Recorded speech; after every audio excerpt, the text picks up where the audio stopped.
Last time we got into 1 Corinthians 13 chapter and discussed the types of love mentioned in the Bible and what true Christian love looks like.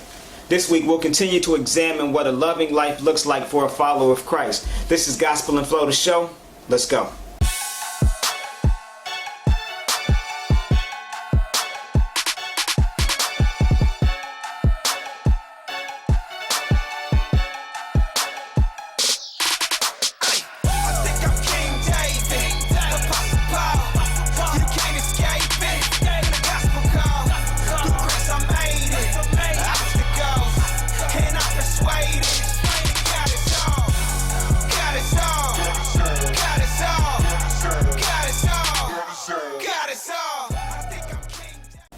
There's an old saying that goes, don't let hate be the poison that you swallow, hoping that the other person will die. Scientific research has proven that the person who loves and forgives has a better overall well-being than the person who doesn't. Get off my lawn. Emotionally and physically, the person who serves others in the name of love is not saddled by the burden of hate or unforgiveness. The level of love and forgiveness you provide to others correlates to your own level of emotional and spiritual freedom. King Solomon writes in Proverbs 17 chapter 9th verse, love prospers when a fault is forgiven, but dwelling on it separates close friends.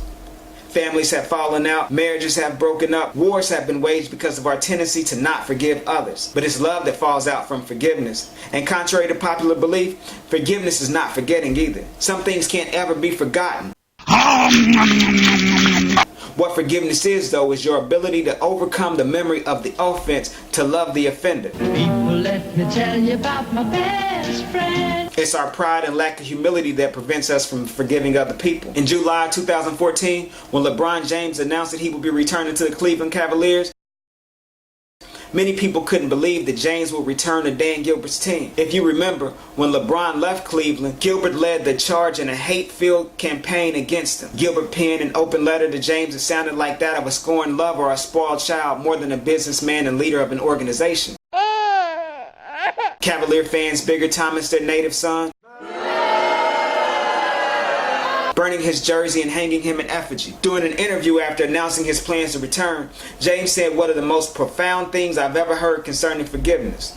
When asked about Dan Gilbert, James stated, who am I not to forgive someone? I'm a man.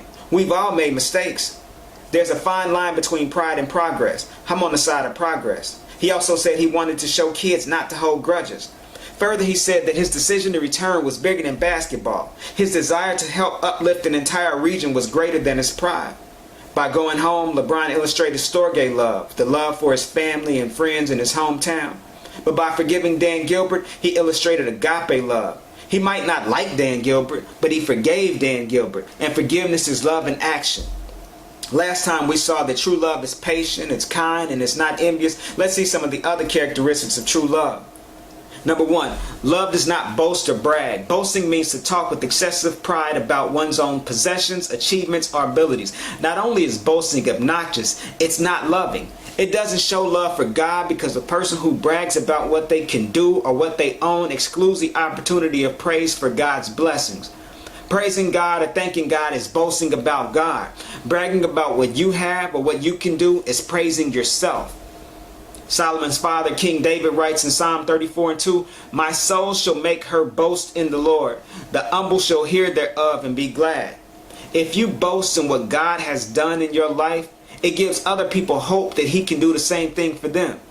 If you boast about what you can do, it causes people to despair because they aren't you. Secondly, it's not loving to other people. The goal of the boaster is to exalt themselves and make others feel lower about themselves because they don't have or can't do what the boaster has or does. It's designed to make the other person feel bad about themselves. Your goal should be to lift people up with your words and not tear them down. Solomon again writes in Proverbs 27:2, let someone else praise you and not your own mouth, an outsider, not your own lips. When you praise or encourage someone else, you're building them up. The opposite happens though when you brag about yourself. A loving person boasts about God and they boast about and lift up other people. Number 2, love is not proud or arrogant.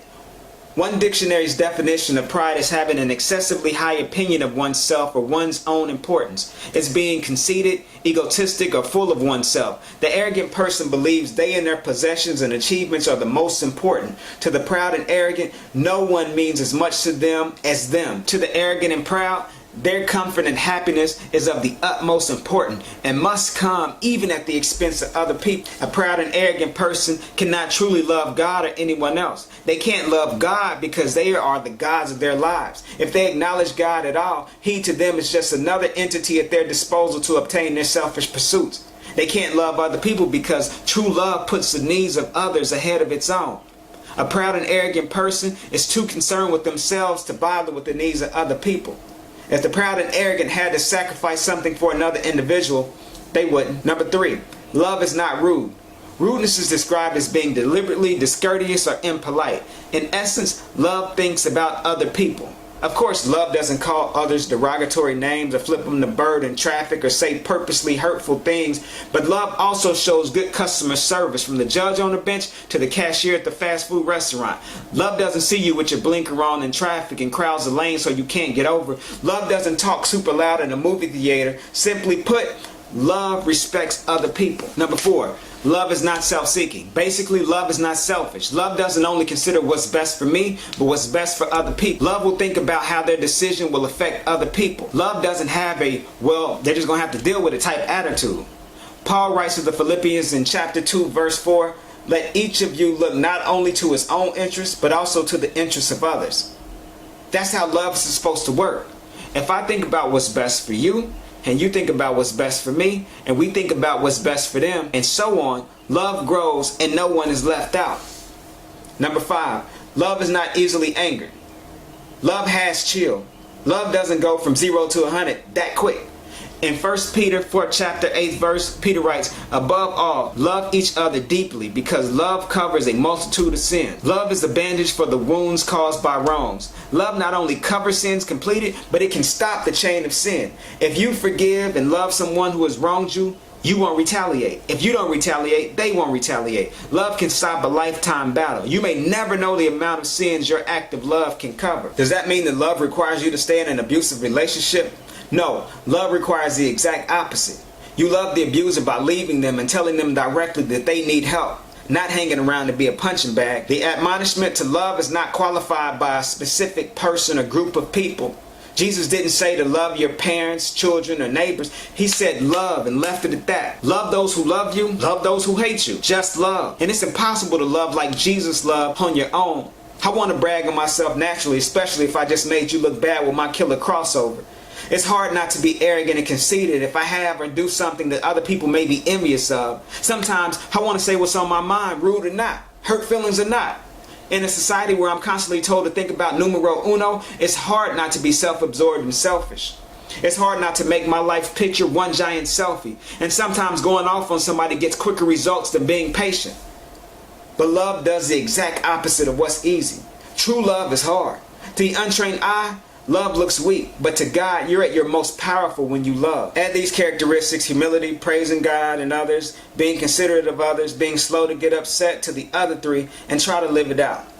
Pray that God will empower you to love in the face of the unloving and when you don't feel like. Next time, we'll continue to see what true love actually looks like. If you enjoyed this channel, please subscribe. You can also follow me on Twitter, Instagram, Snapchat. You can text me, email me. It's all about growing and get better. If you have any questions, send them to me and I'll do my best to answer them. If not, I'll point you in the right direction.